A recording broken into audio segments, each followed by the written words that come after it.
Welcome back to special straightforward. اور میرے ساتھ کمال مہمان موجود ہیں. تین پارٹیوں کی رہنمائی ہے, تینوں نوجوان ہیں اور تینوں کا ایکسپیرینس اور ہسٹری اور تاریخ بڑی کمال ہے. اب پیپلز پارٹی کی طرف بڑھتے ہیں. عبداللہ بلوچ صاحب, مصطفیٰ عبداللہ بلوچ صاحب, اب بہت ضروری ہے کہ عید پہ لوگوں کو معلوم پڑے کہ مصطفیٰ عبداللہ بلوچ کا ویژن کیا ہے. وہ ایک بڑے اچھے سیاسی گھرانے سے ہے, اس کے دادا, اس کے والد, اس کی بہن. آج جب وہ سیاست میں انٹر ہوتا ہے, اس کی بہن اس سے پہلے انٹر ہو چکی ہے. آج مصطفیٰ عبداللہ بلوچ کیوں انٹر ہو رہا ہے سیاست میں, اس کے کیا خواب ہیں, کیا ایسپریشنز ہیں, وہ کیا دینا چاہتا ہے پاکستان کو, وہ کیا دینا چاہتا ہے اس قوم کو, وہ کس طرح اس کی خدمت کرنا چاہتا ہے, اس کی تھوڑی بات کیجیے گا. دیکھیں, اس پہ میں یہی کہوں گا کہ with every drop you make آپ ایک چینج لے کے آتے ہیں, قطرہ قطرہ دریا بنتا ہے. Correct. ٹھیک ہے, میں کوئی بلند دعوے نہیں کروں گا کہ یہ سبسٹینشیل چینج آ جائے گا میرے آنے سے, یا میں کوئی جادو کی چھڑی ہے تو بالکل ایک کراچی جو ہے نا وہ پیرس بن جائے گا. میں آپ کا خواب جاننا چاہتا ہوں. میرا خواب یہ ہے کہ ایٹ لیسٹ کراچی میں جو ہمارا ان امپلائمنٹ ریشو ہے وہ کم ہو. کراچی کے جو آپ کے بیسک انفراسٹرکچر ایشوز ہیں وہ مزید بہتر ہوں. کراچی میں آپ کا جو ٹرانسپورٹ کا جو ایک نظام ہے اس میں ہم مزید اور بہتری لے کے آئیں. جیسے کہ میں لاسٹ ایئر نیدرلینڈس میں تھا, تو وہاں ایک میں نے ایک یونیک ٹرینڈ دیکھا سائیکلنگ کا. تو اوور دیر مطلب آپ بچے سے لے کے بوڑھے تک کو دیکھیں گے کہ وہ ایک سائیکلنگ کا ایک نظام ہے وہاں پہ. تو they don't use cars that much, اور اگر ہیں بھی تو بہت ریئرلی یوز کرتے ہیں. So what brings change over there is ایک انوائرمنٹل چینج آتا ہے. سیکنڈلی وہاں پہ پھر وہاں کے جو لوگ ہیں they are physically fit. So I think اب لیکن کیونکہ کراچی میں اب ہم اس میں دو چیزیں ہو سکتی ہیں. اگر یہ چیز کراچی میں امپلیمنٹ ہوتی ہے, جو کہ میرا ایک ویژن ہے کہ اگر ہم اس چیز کو کریں تو اسے ہماری جو ایک جو آپ دیکھ رہے ہیں کہ فیول کے ریٹس ہائی ہوتے جا رہے ہیں اور ایک افورڈیبل نہیں ہو رہا ہے, اور کلائمیٹ چینج بھی ہے, اور ایک انوائرمنٹل چینج بھی ہو, جو نوائز پولیوشن ہے یہ بھی کم ہو. تو in that aspect I think that will bring a good change in Karachi, اور ایک آپٹکس بھی اچھے ہوں گے, شہر کے لیے بھی ایک اچھا انوائرمنٹ ہوگا. But other than that I think Karachi Karachi is a mega city. Karachi is not less than New York. Karachi آپ کا جو ہے وہ کراچی کے اندر جتنا کیپیسٹی ہے, جتنا ٹیلنٹ ہے, وہ مجھے نہیں لگتا کہ وہ اور کہیں پہ ہوگا. کراچی کی انفراسٹرکچر کے حوالے سے بھی آپ دیکھیں تو کراچی ایک زمانے میں جب اولڈ سٹی تھا تو اس وقت کراچی کی آبادی بھی کم تھی. جس طرح ایک کانسٹنٹ انفلکس ہے کراچی میں. آپ دیکھیں نا, کسی کو اگر کے پی کے میں خدا نخواستہ کوئی بیماری ہوتی ہے تو وہ کراچی میں آتا ہے. وہاں پہ کیوں علاج نہیں ہوتے؟ کسی کو اگر پنجاب میں بھی ایون میں کہوں گا اگر کسی کو اگر ٹرانسپلانٹ کرانی ہوتی ہے تو گمبٹ آتا ہے. کسی کو اگر ہارٹ کا ایشو ہوتا ہے تو وہ NICVD آتا ہے. تو بھائی یہ ساری سہولتیں وہاں نہیں ہیں نا. تو یہاں آتے ہیں تو ظاہر اسٹے بھی کرتے ہیں, پھر رہتے بھی ہیں, پھر روزگار کے حوالے سے بھی آتے ہیں. تو کراچی ایکسپینڈ کر رہا ہے. جیسے جیسے ایکسپینڈ کر رہا ہے کراچی کے ایشوز بڑھتے جا رہے ہیں. تو اب وہ دور نہیں رہا. آج سے 50 سال پہلے when my father was a labour minister, تب اسٹیل مل نیا بنا تھا. تو ایک بوم تھا, لیبر بوم تھا, اور لیبرس کے رائٹس تھے, لیبرس کے جو ہے نا وہ ایک یونینز ہوتی تھی, تو ان کو ہینڈل کرنا it was not a joke, and he handled it pretty well. تو انہوں نے تو اس زمانے میں لیبر کالونیز بنائیں. انہوں نے ولی کا ہاسپٹل جو تھا اس کو جو ہے وہ بنایا. کراچی سے لے کے جیکم آباد تک جتنی ڈسپینسریز آج فنکشنل ہے, my father has made it. تو اس دور میں مطلب ایک مطلب ظاہر اکنامی بھی پاکستان کی اچھی تھی اور ایک ویژن بھی تھا اور سارا کچھ تھا. لیکن کہنے کا مقصد یہ ہے کہ جو لیبر کلاس ہے وہ میرے خیال میں بہت افیکٹڈ ہے آج بھی. اور کراچی میں بہت ایسے, میں اپنے حلقے کی بات کرتا ہوں, میرے حلقے میں بھی زیادہ تر یہ جو آپ کا سائٹ انڈسٹریل ایریا ہے, یہاں پہ یہ اولڈ گلی مار ہے, جان آباد ہے, یہاں پہ سارے ایک مزدور طبقہ رہتا ہے. تو ان کے ایشوز عام آدمی کے ایشوز نہیں ہیں. ان کے وہ ڈیلی ویجز ہیں. وہ آپ کے یہ مہنگے بجلی کے بلز افورڈ نہیں کر سکتے, وہ گیس کے بلز افورڈ نہیں کر سکتے اس طرح, وہ آپ کے پیٹرول کے جو ایکسپینسز ہیں وہ افورڈ نہیں کر سکتے, اسکول کی فیسز افورڈ نہیں کر سکتے آج کل کے دور میں, کیونکہ کمپٹیشن بڑھ ہے. تو آئی مین ان لوگوں کو کیٹر کرنا, because they are the pioneers of Karachi. انہوں نے کراچی بنایا ہے. وہ ان کی جو ہے وہ کئی نسلیں یہاں پہ رہی ہیں. وہ کوئی مطلب باہر سے نہیں آئے, وہ یہیں کے ہیں, لوکلز ہیں. تو دے ہیو میڈ کراچی, تو ان کا رائٹ ہے.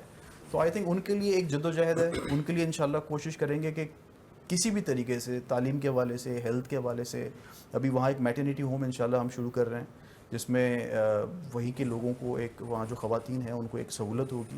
کہ آن دا اسپاٹ وہیں پہ ہی آپ کو ایمبولینس وغیرہ اور سارا الٹرا ساؤنڈ جو بھی سارے سہولیات ہوتے ہیں ایک میٹرنٹی ہوم میں وہ فنکشنل ہوں گی.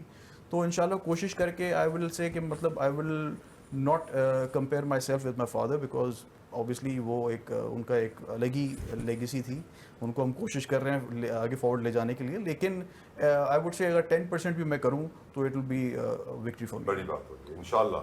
آل پریئرز فار یو, اللہ آپ کو کامیاب کرے بلوچ صاحب. طاہر احمد خان صاحب, اب اس راؤنڈ میں ہم کراچی کی بات کرنا چاہتا ہوں. میں راؤنڈ 2 ہے ہمارا یہ. اب کراچی میں آپ نے اپنی پوری زندگی لگائی ہے, یہاں سے آپ کو عزت ملی, روزگار ملا, لوگوں کا محبت, پیار, ووٹ, سپورٹ, ایوان تک آپ گئے ہیں ماشاءاللہ سے. اب کراچی کیپٹل ہے, تجارتی دارالخلافہ, میٹروپولس ہے. ڈو یو تھنک کراچی کا جو آج ہم دیکھتے ہیں انفراسٹرکچر, ڈیولپمنٹ کا لیول, بیسک نیسیسٹیز, پانی کا نظام ٹینکروں پہ چلتا ہے, بلاول ہاؤس کو بھی ٹینکر سے پانی ملتا ہے, گیس نہ ہونے کے برابر, گٹر کی لائنیں آئے روز پھٹ جاتی ہیں, جو ڈیولپمنٹ پروجیکٹس پنجاب میں 12, 15, 16 مہینوں میں کمپلیٹ ہوتے ہیں, ہمارے ہاں 35 مہینوں میں کمپلیٹ نہیں ہو پاتے ہیں.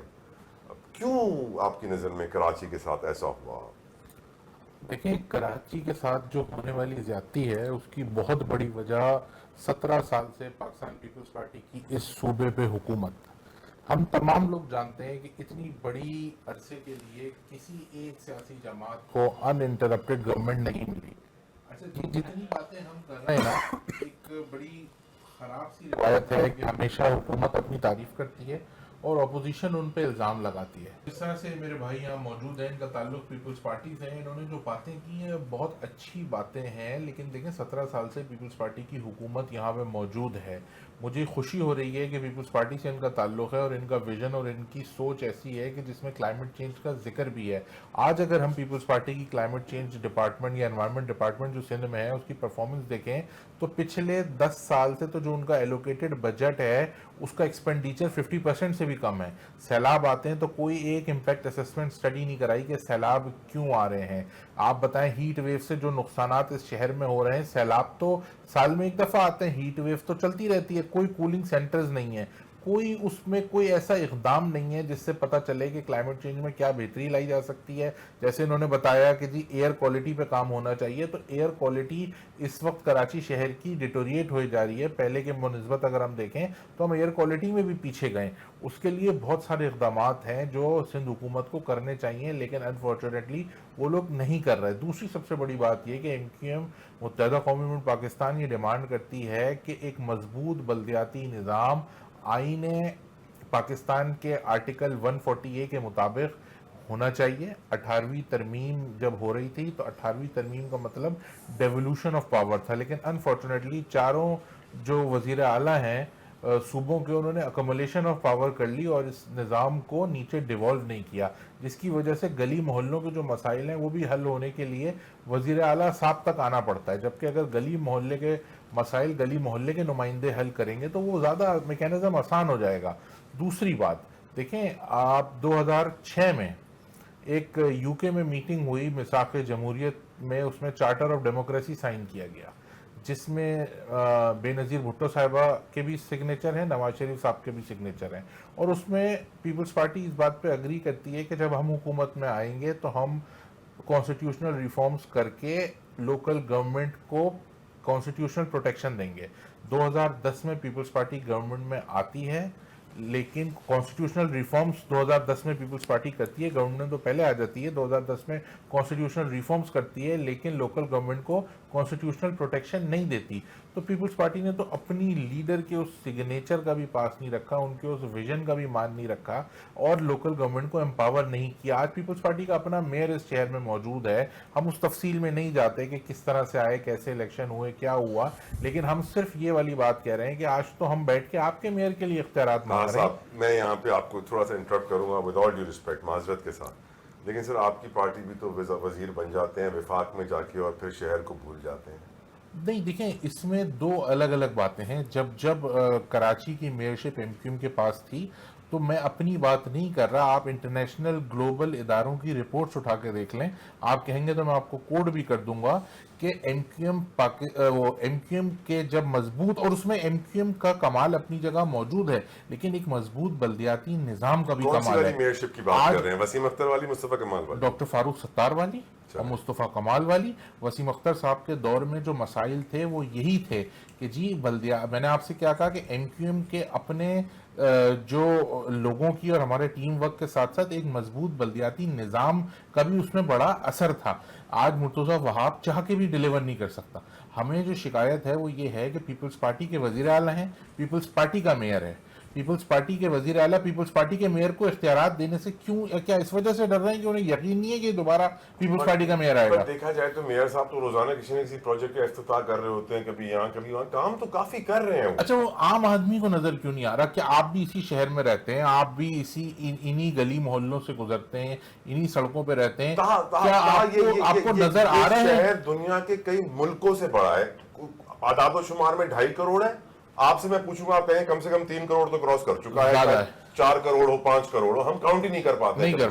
اٹس کوائٹ آبویس کہ اس شہر کو اگنور کیا جا رہا ہے, اور جو اس شہر سے طاقت بن رہے ہیں, وزیر بن رہے ہیں, وفاقی وزیر, گورنر, چیف منسٹر, لیٹ سے کہ ان کے پاس پاورز نہیں ہیں, لیکن جو وعدے انہوں نے اپنے لوگوں سے کیے تھے وہ پورے بھی نہیں کر سکتے. اچھا, میں اگر آپ کہیں تو میں آپ کے سوال کا جواب دیتا ہوں. دیکھیں, اگر آج آپ گورنر سندھ کی بات کریں تو بغیر کسی اختیار کے میں آپ کو دعوت دیتا ہوں کہ آپ کسی بھی دن گورنر ہاؤس چلے جائیں اور جا کے دیکھیں کہ وہاں انٹرنیشنل آئی ٹی پروگرامز کی ٹریننگز ہو رہی ہیں, کس طریقے سے وہاں بچوں کو پڑھایا جا رہا ہے. 50,000 بچہ وہاں پہ انٹرنیشنل سرٹیفیکیشن لے رہا ہے. گورنر کریڈٹ نہیں لے گا نا, جے ڈی سی اور سیلانی کی تو ساتھ ہے. دیکھیں, پہلے بھی اس صوبے میں گورنر رہے ہیں, ہمارے بھی گورنر رہے ہیں, جے ڈی سی سیلانی وزیر اعلیٰ کے ساتھ جا کے کیوں نہیں کر رہا؟ کسی نہ کسی کو تو انگیج اور ایکٹیویٹ اور موٹیویٹ کرنا پڑتا ہے نا. سوری صاحب کی تعریف تو بنتی ہے نا کہ وہ جس میں ایکٹیو اس ہے, کوئی شک نہیں. اس کے علاوہ اگر ہم ڈاکٹر خالد مقبول صدیقی کی بات کریں تو آپ دیکھیں کہ آخری یونیورسٹی کراچی میں کب کھلی تھی؟ جب سے ڈاکٹر خالد مقبول صدیقی وزیر بنے ہیں. انشاءاللہ این سی اے کا کیمپس یہاں آ رہا ہے. آپ اگر صرف میرا جواب مکمل ہونے دیں, Pakistan institute of fashion design یہاں پہ آ چکا ہے, ٹیکسٹائل انسٹیٹیوٹ یہاں پہ آ چکا ہے, اور کالجز کھل رہے ہیں. سٹی اینڈ گلڈ سے معاہدہ کر کے ووکیشنل ٹریننگ کا اتنا بڑا پروگرام خالد مقبول صاحب لانچ کرنے جا رہے ہیں کراچی میں کہ جس کو دنیا دیکھے گی. کیونکہ ہم یہ سمجھتے ہیں کہ اس وقت اگر پاکستان کے اکنامک ریوائول کا کوئی طریقہ کار ہے تو وہ یہ ہے کہ بچہ ووکیشنل ٹریننگ لے اور وہ انٹرنیشنل انکم اس کی ہو اور ریمیٹنس آئے اس ملک میں. میں خالد مقبول صدیقی صاحب کو دونوں ہاتھوں سے سلوٹ کروں گا. اگر وہ نئی یونیورسٹیاں کالجز کھولنے سے پہلے, ضرور کھولے, پر کھولنے سے پہلے میٹرک اور انٹر کے امتحان میں چیٹنگ ختم کرا دیں. اچھا, وہ آپ وہ ان کے ہاتھ میں نہیں ہے. وہ مشق صحافی ہیں. 18 again thanks to 18th amendment and not proper implementation of 18th amendment. آپ کو پتہ ہے کہ آج کچھ عرصے پہلے اس کی ایک میٹنگ بھی ہوئی ہے, اور اگین وہ ایشو ایم کیو ایم نے اٹھایا تھا اسمبلی میں. ہمارے وسیم صاحب ہیں, عبد الوسیم صاحب, انہوں نے اٹھایا, جس پہ ایک کمیٹی بنی. اس میں ہمارے پی ٹی آئی یا سنی اتحاد کونسل یا آزاد امیدوار جو ہیں 10-12 موقع چھوڑتے نہیں آپ تیر چلانے کا نمائندگی تھی, اور سردار شاہ صاحب جو وزیر ہیں ایجوکیشن کے وہ بھی تھے, اور جو وہ رپورٹ سروش لودھی صاحب نے کمپائل کر کے دی ہے. ہاں, میں آج اس چیز پہ اپریشیٹ بھی کروں گا پیپلز پارٹی کے وزیر کو, سردار شاہ کو, کہ جس طریقے سے آن ریکارڈ ہے انہوں نے تعریف کی پیپلز پارٹی کی, ایم کیو ایم نے بہت دیر کے بعد. وہ برابر میں صبر سے دیکھ رہے تھے, سن رہے تھے, مظاہرہ اچھا کر رہے تھے, لیکن اب تعریف آ گئی کہ کم از کم وہ کچھ کریں نہ کریں مانتے ضرور ہیں. آج انہوں نے یہ کہا کہ جی جو رپورٹ سروش لودھی صاحب کی آئی ہے اس کے مطابق تو انٹر بورڈ اور میٹرک بورڈ کو بند ہو جانا چاہیے. میٹرک میں جو بچہ لے رہا ہے 70% مارکس, وہ انٹر میں کہتے ہیں کہ اس کو کراچی لکھنا نہیں آتا, وہ 40% نمبر آنے کے قابل نہیں ہے. اور ماشاءاللہ لاڑکانہ کا, سکھر کا اور نواب شاہ کا نظام اتنا اچھا ہے کہ وہاں بچے 80% نمبر لے رہے ہیں, جبکہ وہاں پرائیویٹ سکولز بھی کم ہیں, وہاں ظاہر ہے اس طرح کا میٹروپولیٹن سٹی کا ایکسپوجر بھی نہیں ہے. تو یہ ان لوگوں کا جس طرح سے دیکھا جائے, میں نہیں کہتا کہ نیتوں کا مسئلہ ہے, لیکن سردار شاہ صاحب ماننے کی حد تک بہت اچھے آدمی ہیں, لیکن اگر آپ ان سے امپلیمنٹیشن پہ آئیں اور آپ ان سے کہیں کہ اس کا حل کیا ہے, سلوشن بیسڈ کوئی گفتگو کریں, تو ان کے پاس کوئی سلوشن نہیں ہے. یہی پریکٹس پچھلے انٹرمیڈیٹ کے ایگزامز میں ہوئی,